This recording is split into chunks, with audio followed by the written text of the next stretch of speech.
ولا تقولوا لمن يقتل في سبيل الله أموات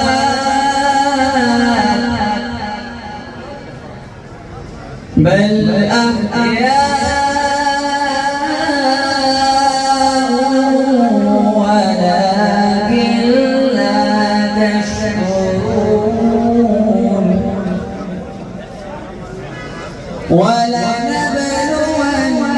ولنبلونكم بشيء من الخوف والجوع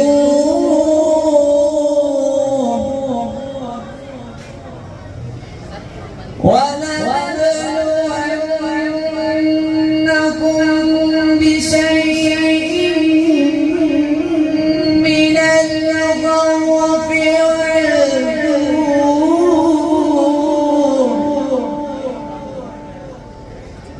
من الخوف والجوع